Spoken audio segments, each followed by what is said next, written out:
મિત્રો, જો તમારી મત મારો જીવ છે તો ચેનલને સબસ્ક્રાઇબ કરી દો. મારા ખેતરમાં અનારના બગીચામાં ઘાસ દૂર કરવા માટે એક યુવતી ખૂબ જ સુંદર હતી. તેની મોટી મોટી આંખો, લાંબા કાળા વાળ અને ચહેરા પરની નિર્દોષ સ્મિત મને અજાણતા તેની તરફ આકર્ષિત કરતી હતી. તે દિવસે હું અને તે બંને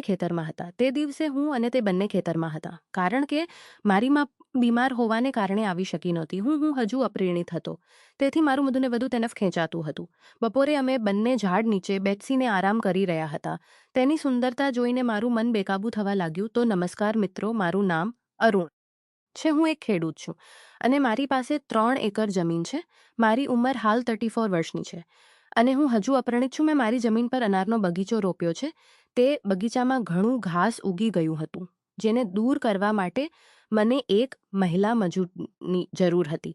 પરંતુ મારી ગામમાં મજૂર મેળવવું મુશ્કેલ બની ગયું હતું. ત્યારે મારી માએ નક્કી કર્યું કે તે ગામમાં પૂછપરછ કરશે અને જોશે કે કોઈ મહિલા કામે આવવા તૈયાર છે કે નહીં. કે ગામની એક યુવાન વિધવા મહિલા મનીષા કામ કરવા તૈયાર છે. બીજે દિવસે સવારે જ્યારે હું ખેતરે પહોંચ્યો ત્યારે મા સાથે તે મહિલા મનીષા પણ ત્યાં આવતી હતી. તે દેખાવમાં ખૂબ જ સુંદર હતી. તેની મોટી મોટી આંખો, લાંબા કાળા વાળ અને તેના શરીર પર બંધાયેલી લાલ સાડી તેના પર જાણે શોભી રહી હતી.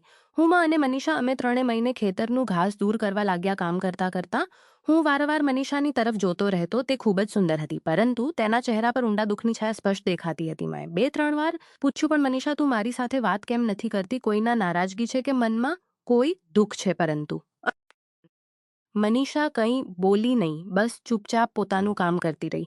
ધીમે ધીમે બપોર થઈ, સૂરજ માથા પર ચડ્યો અને 1 વાગ્યો. મેં કહ્યું, ચાલો હવે ખાવાનો સમય થયો છે. અમે ત્રણેય ખેતરની કોરે એક મોટા આંબલીના ઝાડ નીચે બેસી ગયા. ધોમધખતી ગરમીથી શરીર બોઈ રહ્યું હતું, પરંતુ ઝાડ નીચે આવતા ઠંડા પવનની રાહતમાં હોય. મનીષા આખો દિવસ ધોમધખતા તડકામાં કામ કરતા કરતા પરસેવેથી લથપથ થઈ ગઈ હતી. તેનો ચહેરો થાકેલો લાગતો હતો. ઝાડ નીચે બાબા તેના ચહેરા પર થોડી શાંતિ ઝબકવા લાગી. બધાને તરસ લાગી હતી. અમારા ખેતરમાં કૂવો હતો, તેથી માએ કહ્યું, અરુણ, ઘડાનું પાણી ખતમ થઈ ગયું છે, જરા કૂવામાંથી ઠંડુ પાણી ભરી આવ. હું તરત ત્યાં ગયો અને પાછો આવ્યો. સૌથી પહેલા એક લોટો પાણી માને આપ્યો અને બીજો લોટો ભરીને મનીષાને આપ્યો. હું તેની તરફ જોઈ રહ્યો હતો. જ્યારે તે પાણી પી રહી હતી ત્યારે તેના ગળામાંથી નીચે ઉતરતું પાણી મને સ્પષ્ટ દેખાતું હતું. તે એટલી ગોરી અને સુંદર હતી કે થોડી પળ માટે મારું સંપૂર્ણ ધ્યાન તેના પર ટકી ગયું. પછી અમે બધાએ પોતપોતાના ડબ્બા ખોલ્યા. દરેકે પોતાની શાકભાજી અને રોટલી એકબીજા સાથે વહેંચી. મનીષાએ પોતાનો ડબ્બો ખોલ્યો તો તેમાં માત્ર 2 રોટલી અને થોડી ચટણી હતી. આ જોઈને માની આંખોમાં આંસુ આવી ગયા. માએ કહ્યું, અરે મનીષા, તું શાક કેમ નથી લાવી? રોજ માત્ર ચટણીથી પેટ કેવી રીતે ભરાય છે? આ સાંભળીને મનીષાની આંખોમાં આંસુ આવી ગયા. તે કંઈ બોલ્યા વગર શાંતિથી ખાવા લાગી. માએ ફરી પૂછ્યું, શું થયું રે? તને પતિની યાદ આવે છે કે શું? તારા મનની વાત અમને કહે. ત્યારે મનીષાએ ધીમે ધીમે બોલવાનું શરૂ કર્યું. તેનો અવાજ ધ્રુજી રહ્યો હતો. તેણે કહ્યું, પતિના જવાનું દુઃખ એ છે કે મરતા પહેલા તેમણે વેપાર શરૂ કરવા માટે શાહુકાર પાસેથી 40,000 રૂપિયાનું ઋણ લીધું હતું, પરંતુ વેપાર ડૂબી ગયો. શાહુકારે રૂપિયાનું વ્યાજ ઉમેર્યું અને હવે લગભગ 1 લાખ રૂપિયાનું વ્યાજ બાકી છે. હું બીજાના ખેતરમાં મજૂરી કરીને ફક્ત વ્યાજ જ ચૂકવતી રહું, પરંતુ હવે મારું ઘર સંપૂર્ણ રીતે બરબાદ થઈ ગયું છે, પતી ગયા અને જીવન વેરાન થઈ ગયું. આટલું કહેતા તેની આંખોમાંથી વેરાન થઈ ગયા વહેવા લાગી અને તે રડી પડી. તે મારા હૃદયમાં પણ દુઃખની એક લહેર ઉઠી. તેના ચહેરા પર તેના દુઃખનો સંપૂર્ણ બોજ સ્પષ્ટ ઝબકતો હતો અને મને પહેલીવાર અહેસાસ થયો કે આ સુંદર ચહેરાની પાછળ કેટલું ઊંડું દુઃખ છુપાયેલું હોઈ શકે. માએ પ્રેમથી મનીષાના માથે હાથ ફેરવ્યો. મનીષાની આંખોમાંથી આંસુની ધારા વરી રહી હતી. માએ તેને દિલાસો આપ્યો. તેના ડબ્બામાં પોતાના તરફથી શાકભાજી અને રોટલી ઉમેરી અને પછી અમે ત્રણેય મોઈને જમવાનું પૂરું કર્યું. ધૂપ ખૂબ તેજ હતી, તેથી અમે લગભગ 1 કલાક સુધી ઝાડ નીચે આરામ કર્યો અને પછી બપોરે 2:30 વાગ્યે ફરીથી કામ શરૂ કર્યું. પરંતુ મારા મનમાંથી મનીષાની વાતો અને તેનું ઋણ કોઈ રીતે નીકળતું ન હતું. તેનું તૂટેલું જીવન શાહુકારના ઋણમાં ફસાયેલી એક નિરાધાર વિધવા. આ બધા વિચારોએ મારું મન ભારે કરી દીધું હતું. ધીમે ધીમે સાંજના 5 વાગ્યા. મેં કહ્યું, માં, 5 વાગ્યા છે, હવે ચાલો ઘરે જઈએ. અમે કામ બંધ કર્યું અને ઘર તરફ નીકળી પડ્યા. અમારું ખેતર ગામથી લગભગ 1 કિલોમીટર દૂર હતું. હું વારંવાર મનીષાની તરફ જોતો રહેતો. તેનું ચાલવું, તેના શરીર પર લહેરાતી સાડી અને તેની પાતો, કમરનું હલનચલન બધું જ એટલું સુંદર અને આકર્ષક લાગતું હતું. મારી શુંજર વારંવાર તેની તરફ ખેંચાઈ રહેતી હતી. તેણે પોતાનું મન હવવું કરી લીધું હતું. એટલે કદાચ તેના ચહેરા પર હવે થોડી રાહતથી થોડી વારમાં અમે ગામમાં પહોંચી ગયા. મારા ઘરથી લગભગ 1 કિલોમીટર દૂર તેનું ઘર હતું અને તેની આંખોમાં ઝબકતું દુઃખ અમારી વચ્ચે એક નિકટતા લાવી હતી. વિચિત્ર નિકટતા લાવી હતી. મનીષાના સાસુ સસરા નહોતા. તે એકદમ એકલી રહેતી હતી અને આ વાત મારા હૃદયને ખૂબ ચૂપતી હતી. બીજા દિવસે સવારે મારી માને થોડો તાવ આવ્યો. તેમ છતાં તે ખેતર જવાનો આગ્રહ કરતી હતી. મેં તેને રોકી. માં તું આરામ કર, દવા લઈને સૂઈ જાજો. હવે ખેતરે ગઈ તો તબિયત વધુ બગડશે. કામની ચિંતા ન રહું છું ને. પછી હું મેડિકલ સ્ટોરમાંથી દવા લાવ્યો. મેં દવા લીધી અને આરામ કરવા લાગી. સવાર 3 વાગે હું ખેતરે પહોંચ્યો અને કામ શરૂ કર્યું. ખેતરના બાંધ પરથી હું જોઉં છું તો દૂરથી મની પોટલી હતી. તેના હાથમાં એક નાની પોટલી હતી જેમાં કદાચનો ટિફિન અને ઘાસ કાપવાના સાધનો હશે. હું તેને દૂરથી જોતો હતો. સવારના ધોમ ધગતા તડકામાં તે જાણે ચમકી રહી હતી. તેના ચહેરા પર એક અલગ જ આભા હતી. થોડીવાર બાદ તે મારી પાસે આવી અને બોલીમાં નથી આવ્યા. મેં જવાબ આપ્યો, ના, તેમને તાવ છે એટલે ઘરે આરામ કરે છે. આ સાંભળીને મનીષાના ચહેરા પર ચિંતાની રેખાઓ ઉભરી આવી. તેણે કહ્યું, શું થયું? તબિયત વધુ ખરાબ છે? મેં કહ્યું, સવારે ખાવાનું બનાવતી વખતે તેમને તાવ આવ્યો. હું તેમના માટે દવા લાવ્યો છું. તે દવા લઈને આરામ કરે છે. તું ચિંતા ન કર. આ સાંભળીને મનીષા શાંત થઈ અને કામે લાગી. અમે બંને બેસીને ઘાસ કાપવા લાગ્યા. હું વારંવાર ચોરી છૂપે તેની તરફ જોતો રહેતો. તેનો સાથ મને એક મીઠાશ હતી, અવાજમાં નરમાઈ હતી અને તેની હાજરીથી ખેતરમાં કામ કરતા મનને એક અનોખી શાંતિ મળી રહી હતી.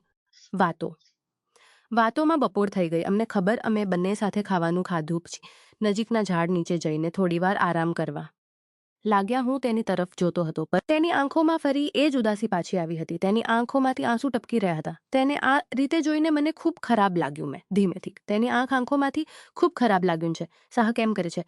આજે ચિંતા? આજે ફરી શું થયું? ત્યારે તેણે આંસુ લૂછતા કહ્યું, આજે સવારે શાહુકાર ઘરે આવ્યો હતો. તે પૈસા માંગતો હતો. મેં કહ્યું. તે કંઈ સાંભળવા તૈયાર ન હતો. ઉલટો તેણે મારા પર હાથ નાખવાનો પ્રયાસ કર્યો. મેં જોરથી બૂમ પાડી અને તેને ઘરમાંથી બહાર કાઢી દીધો. પરંતુ જતાં જતાં તેણે ધમકી આપી કે જો 1 અઠવાડિયામાં પૈસા નહીં ચૂકવ્યા તો મારું ઘર પણ તે કબજે કરી લેશે. આ સાંભળીને હું સ્તબ્ધ થઈ ગયો. મારી આંખો સામે એક વિધવા સ્ત્રીનું સંઘર્ષમય જીવન ફરવા લાગ્યું. પૈસાની લાલચમાં સાહુકાર કેટલું નીચે ગયો હતો અને એકલી મનીષા તે રાક્ષસ જેવા માણસ સામે ઝઝૂમી રહી હતી. આ વિચારે મારા હૃદયમાં ગુસ્સો અને દયા બંને ઉભરાઈ આવ્યા. મને ખૂબ ખરાબ લાગ્યું. શું કરવું તે સમજાતું નહોતું, કારણ કે હવે મનીષા મને ધીમે ધીમે ગમવા લાગી હતી અને તેનું આ દુઃખ હું સહન નહોતો કરી શકતો. મારી પાસે થોડા ઘણા પૈસા જમા હતા અને તેનું ઋણ લગભગ 1 લાખ રૂપિયાનું હતું. અમે મહેનત કરીને ઘરમાં લગભગ 1.5 લાખ રૂપિયા બચાવ્યા હતા.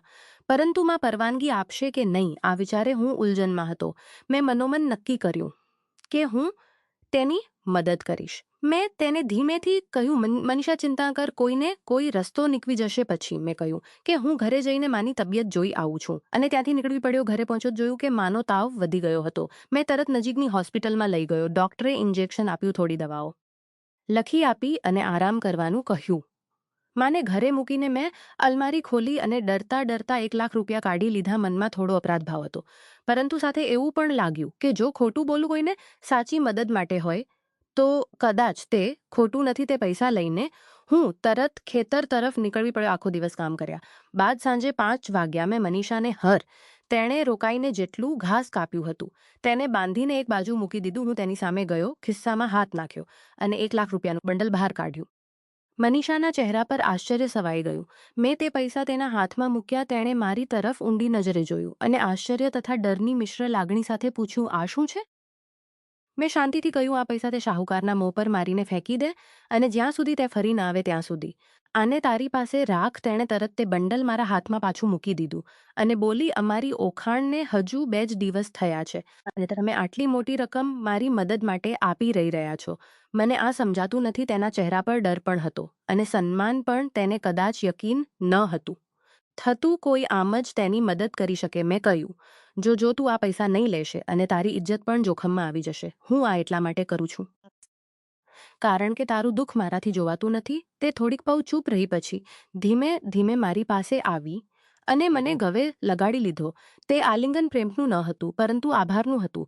એક વિધવા સ્ત્રીની સાચી કૃતજ્ઞતા. થોડી પળ બાદ તે પાછળ હટીને ખોટું વિચાર્યું પછી તેણે માફી માંગી અને કહ્યું, હું ધીમે ધીમે તમારા પૈસા પાછા આપી દઈશું. તમે આ વાત માંગી અને કહ્યું, ધીમે ધીમે તમારા પૈસા પાછા આપી દઈશું. તું ચિંતા ન કર. તે દિવસે અમારા બંનેના હૃદય હવા થઈ ગયા. તેણે પોતાના જીવનમાં આશાનું એક કિરણ દેખાયું અને મને તેનું દુઃખ થોડું ઓછું કરવાનું સુકૂન મળ્યું. પછી અમે નક્કી કર્યું કે અમે બંને શાહુકાર પાસે જઈશું. હૃદયમાં દૃઢ નિશ્ચય હતો કે હવે ડરવું નથી. અમે શાહુકારના ઘરે ગયા, તેના ખાતામાં લખેલા બધા વ્યાજ અને ઋણના હિસાબ બતાવ્યા અને સમજાવવાનો પ્રયત્ન કર્યો કે જે અતિશય વ્યાજ અમારી પાસે વસૂલી રહ્યા છે તે માનવતાની વિરુદ્ધ છે. તે સમયે મારા હૃદયમાં એક વિચિત્ર ઉલઝન હતી.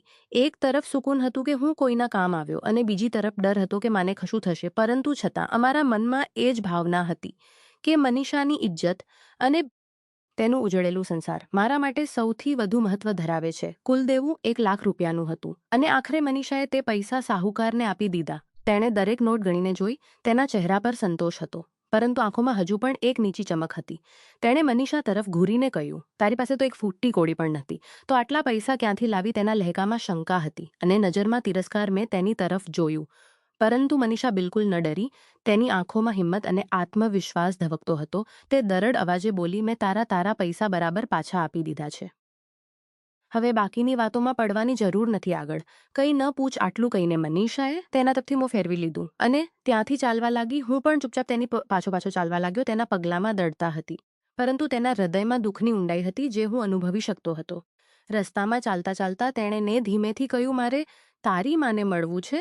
તેમની તબિયત કેવી છે તે જોવું છે. મેં કહ્યું, હું ગઈકાલે તેમને ડૉક્ટર પાસે લઈ ગયો હતો, દવાઓ લઈ આવ્યો છું, ચાલ સાથે મોઈ લઈએ. મનીષા મારી સાથે મારા ઘરે આવી. અમારું ઘર ખૂબ નાનું હતું, 2 રૂમનું. મનીષા પહેલીવાર મારા ઘરે આવી હતી. મેં તેને એક લોટો પાણી આપ્યું.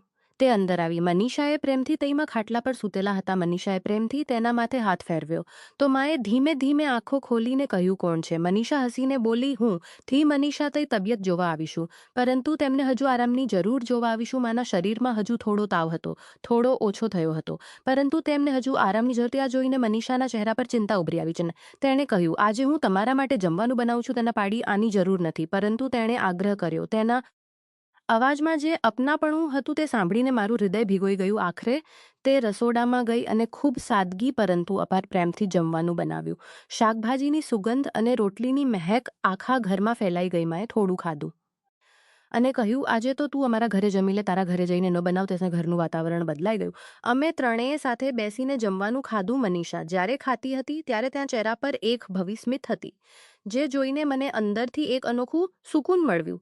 જમી લીધા બાદ હું તેને બહાર મૂકવા ગયો. જતી વખતે તેણે મારી તરફ જોયો અને એક પ્યારી સ્મિત આપી. તેની આંખોમાં જે ખુશીની જગમગાટ હતો તે જોઈને મારા હૃદયમાં એક વિચિત્ર ગરમી ભરાઈ ગઈ. હું ઘરે પાછો આવ્યો અને માની પાસે બેસી ગયો. માએ મારી તરફ જોઈ છે. જો તારા કહ્યું, મનીષા કેટલી નેકદિલ સ્ત્રી છે, તો મારી છેલ્લી ઈચ્છા પૂરી થઈ જાય. માના આ શબ્દો સાંભળીને મારું હૃદય જોરથી ધડકવા લાગ્યું. થોડીવાર ચૂપ રહ્યો પછી ધીમેથી કહ્યું, મામા, મેં તારાથી એક વાત છુપાવી છે. ઘરમાં જે થોડા પૈસા હતા તે મેં મનીષાના શાહુકારને આપી દીધા. તે તેના પર જુલમ કરવાનો પ્રયત્ન કરતો હતો, એટલે મેં મદદ કરીમાં પહેલાં થોડી જ તેને આઘાત લાગ્યો, પરંતુ પછી તેના ચહેરા પર સંતોષની જગમગાટ આવી. તેણે કહ્યું, અરે બેટા, પૈસા આજે નહીં તો કાલે ફરી મોટું પુણ્ય છે. મનીષા ખૂબ સારી છે. મને પૂરો ભરોસો છે કે તે એક દિવસ તારા પૈસા પાછા આપી દેશે. માના આ શબ્દોથી મારી આંખો ભરાઈ આવી. તે રાત્રે હું ખૂબ સુકૂનથી સૂઈ ગયો. બીજે દિવસે સવારે જ્યારે મનીષાને મળવું, માની તબિયત હવે થોડી સારી હતી, પરંતુ તેમના ઘૂંટણમાં હજુ દુખાવો હતો. મેં કહ્યું, માં, તું હવે ખેતરે ન જા, થોડા દિવસ આરામ કર. હું અને મનીષા મોઈને બધું કામ કરી લઈશું. સવારે 3 વાગે મનીષા હંમેશાની જેમ આવી, પરંતુ આજે તે ડબ્બા લઈને આવી. એક મા માટે અને એક અમારા બંને માટે. આ જોઈને હું આશ્ચર્યચકિત થઈ ગયો. તેમના મનમાં અમારા માટે આટલો સ્નેહ જોઈને મારા હૃદયમાં અસીમ આનંદ ઉભરાઈ આવ્યો.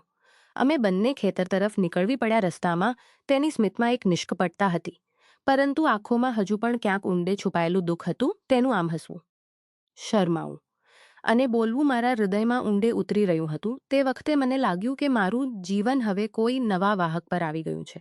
થોડી વારમાં અમે ખેતરે પહોંચી ગયા અને કામ શરૂ કર્યું. ધૂપ તેજ હતી, પરસેવો હોઈ રહ્યો હતો. પરંતુ આજે મનીષામાં કંઈક અલગ પરિવર્તન હતું. તેના ચહેરા પર નવી રોનક હતી, તેના પગલાં હવા લાગતા હતા અને તે એટલી લગન અને ઉત્સાહથી કામ કરી રહી હતી કે હું બસ તેને જોતો જ રહી ગયો. મારા મનમાં સવાલ આવ્યા, આટલા ઊંડા દુઃખમાંથી પસાર થયેલી આ સ્ત્રી આજે આટલી ખુશ કેવી રીતે લાગે છે? કદાચ તેના હૃદયનો બોજ થોડો હળવો થઈ ગયો હતો. કામ કરતાં અમારી નજરો વારવાર એકબીજા સાથે ટકરાવવા લાગી. તે નજરમાં હવે ઝટકો હતો, અપના પણ હતું અને ક્યાંક ને ક્યાંક ઉભરાતો સ્નેહ પણ. અચાનક જ્યારે મનીષા ઘાસ કાપી રહી હતી ત્યારે તે જોરથી ચીજ પાડી અને પવારમાં મારા સાથે ચોંટી ગઈ. હું ગભરાઈ ગયો.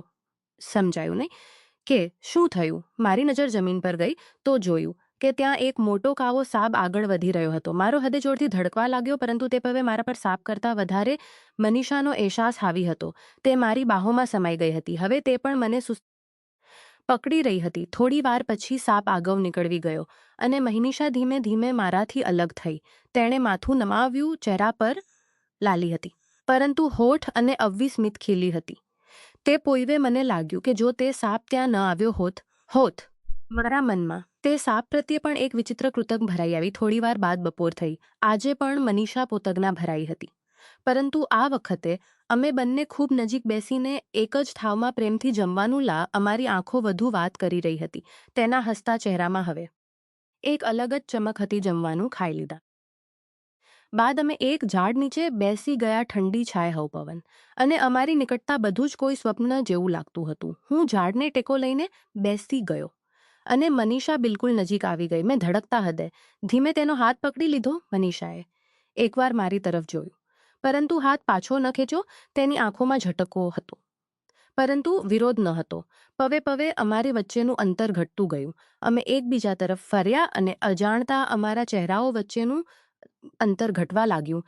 તે સમયે અમારું જીવત ખેતરમાં કામ કરતા સાથીઓ ન હતા, પરંતુ જીવનના પ્રેમી અને સાચા હમસફર બની ગયા હતા. આવી જ રીતે થોડા દિવસો પસાર થયા. લગભગ 8-10 દિવસ સુધી અમે રોજ સાથે કામ કરતા, સાથે જમતા, હસતા, વાતો કરતા અને એકબીજાની વધુ નજીક આવતા ગયા. આખરે અનારના બગીચાનો બધો ઘાસ સંપૂર્ણપણે દૂર થઈ ગયો અને કામનો છેલ્લો દિવસ આવી પહોંચ્યો. બપોરે જમ્યા બાદ અમે હંમેશાની જેમ ઝાડ નીચે બેસીને વાતો કરી રહ્યા હતા, કારણ કે કાલથી મનીષા ખેતરે નહોતી આવવાની. મારું મન ખૂબ બેચેન હતું. હિંમત જુટાવીને મેં તેને કહ્યું, મનીષા, આપણે બંને લગ્ન કરી લઈએ. હું તને સાચા દિલથી પ્રેમ કરું છું. જે દિવસે મેં તને પહેલી વાર જોઈ તે દિવસથી જ મારું દિલ તારું થઈ ગયું છે. મનીષાની આંખોમાં આંસુ આવી ગયા. મને પણ તમે ગમો છો, પરંતુ મારો આ પ્રેમ એટલા માટે નથી કે તમે મને પૈસા આપ્યા, પરંતુ એટલા માટે છે કે તમે ખરેખર ખૂબ સારા માણસ છો. તમે મારી ચિંતા કરો છો, મારો સાથ આપો છો. હું પણ તમારી ચિંતા કરો છો, મારો સાથ આપો છો. તેના શબ્દો સાંભળીને મારું હૃદય ખુશીથી ભરાઈ ગયું. અમે ફરી એકબીજાને ગળે લગાડ્યા. તે સાંજે મેં માને બધું કહી દીધું. માની આંખોમાં ખુશીના આંસુ હતા. તે બોલી, મને પણ મનીષા ખૂબ ગમે છે. આવી વહુ મળવી એ તો સાચે સૌભાગ્યની વાત છે. બીજે દિવસે હું અને મનીષાના ઘરે ગયા. અમને જોઈને તે દરવાજે જ ચોંકી ગઈ. તેની પાસે ગઈ અને બોલી, અરુણે મને બધું કહી દીધું છે. તમારા બંનેના દિલમાં એક બધું કહી દીધું છે અને તમે દિલમાં એકબીજા માટે પ્રેમ છે અને તમે સાથે જીવન વિતાવવા માંગો છો. મને આનો કોઈ વાંધો નથી. મનીષા શરૂઆત આપી. તે સમયે મને લાગ્યું કે મારું જીવન હવે પૂર્ણ થઈ ગયું છે. થોડા દિવસોમાં અમારા લગ્ન ધામધૂમથી થયા. સગા સંબંધીઓ અને ગામના લોકોએ અમને ખૂબ આશીર્વાદ આપ્યા. સમય વીતતો ગયો. 1 વર્ષ વીતી ગયું અને આજે મનીષામાં બનવાની છે. અમારું જીવન એક નવા ફૂલની જેમ ખીલી રહ્યું છે. મિત્રો, જો મારી અને મનીષાની પ્રેમ કથા તમને ગમી હોય તો વિડીયોને લાઇક, ચેનલને સબસ્ક્રાઇબ કરવાનું ન ભૂલશો અને એક નાની એવી કોમેન્ટ પણ જરૂર કરજો. વિડીયોમાં આવેલા નામ પાત્ર અને પટના ફક્ત કાલ્પનિક છે. તેનો કોઈ પણ વ્યક્તિ, જાતિ કે ધર્મ સાથે સંબંધ નથી. આ વિડીયો ફક્ત મનોરંજન અને શૈક્ષણિક હેતુથી બનાવવામાં આવ્યો છે. તેને અન્યથા ન જોશો અને આવતીકાલની વાર્તા જોવાનું ચૂકશો નહીં. તમારા પ્રેમ બદલ ધન્યવાદ મિત્રો.